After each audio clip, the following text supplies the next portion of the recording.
सभी को जय मसीह की। आप सबका स्वागत है हमारे यूट्यूब चैनल पर। और आज की कहानी है अच्छे सामरी की कहानी, अर्थात अच्छे सामरी का दृष्टांत, जो लूका की किताब 10 अध्याय 25 से 37 में हमें और आपको पढ़ने को मिल जाएगा। अच्छे सामरी का दृष्टांत लूका 10 अध्याय 25 से 37 में जो जब हम पढ़ते हैं और प्रभु यीशु मसीह द्वारा बताई गई सबसे प्रसिद्ध और प्रिय दृष्टांतों में से यह दृष्टांत जो है एक है। यह दृष्टांत केवल नैतिक और आत्मिक शिक्षा ही नहीं देती, बल्कि सामाजिक न्याय और प्रेम का एक अद्वितीय संदेश भी हमारे सामने प्रस्तुत करता है। यह दृष्टांत हमें सिखाता है कि वास्तविक प्रेम और करुणा जाति, धर्म और सामाजिक स्थिति से परे होता है। अच्छे सामरी का दृष्टांत एक विशेषज्ञ के द्वारा यीशु से पूछे गए प्रश्न से शुरू होता है। अनंत जीवन प्राप्त करने के लिए मैं क्या करूं? यीशु ने उसे परमेश्वर के 2 सबसे महत्वपूर्ण आदेश याद दिलाए। परमेश्वर से पूरे दिल, आत्मा, शक्ति और मन से प्रेम करना और अपने पड़ोसी से स्वयं के समान प्रेम करना। इसके बाद विशेषज्ञ ने एक और प्रश्न पूछा, मेरा पड़ोसी कौन है? उत्तर देने के लिए प्रभु यीशु मसीह ने उस व्यक्ति को एक दृष्टांत सुनाया। एक व्यक्ति यरूशलेम से यरीहो की ओर जा रहा था। जब उसे लुटेरों ने घेर लिया और उसकी पिटाई की और उसे अधमरा छोड़कर चले गए। सबसे पहले एक याजक उस रास्ते से गुजरा, लेकिन उसने घायल व्यक्ति को अनदेखा कर दिया और दूसरी ओर से निकल गया।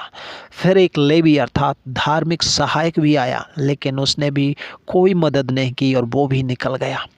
अंत में एक सामरी उस स्थान पर आया, और सामरी उस समय के समाज में एक तिरस्कृत, घृणित माने जाते थे। लेकिन इस सामरी ने घायल व्यक्ति पर दया दिखाई।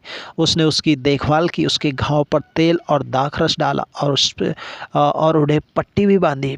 फिर उसने उस व्यक्ति को अपने गधे पर बैठाया और एक सराय में ले गया और उसकी देखभाल की। और सराय के मालिक जो था उसे अगले दिन 2 दिन के लिए उसने जो है 2 दीनार भी दिए, ताकि वह आने वाले समय में भी उसकी देखभाल करता रहे जब तक वो ठीक नहीं होता है। तो मेरे प्रिय भाई और बहनों, इस कहानी से, इस दृष्टांत से हमें यही शिक्षा मिलती है कि इस दृष्टांत के माध्यम से प्रभु यीशु मसीह मानव जाति को स्पष्ट यही बताना चाहते थे कि पड़ोसी वह नहीं जो केवल हमारे पास या हमारे सामने है, बल्कि वह जो ज़रूरत में है। और सच्ची करुणा और प्रेम दिखाने के लिए किसी व्यक्ति के सामाजिक या धार्मिक सीमाओं को मान्यता देने की आवश्यकता नहीं है। यह दृष्टांत हमने निम्नलिखित महत्वपूर्ण शिक्षाओं को बताता है।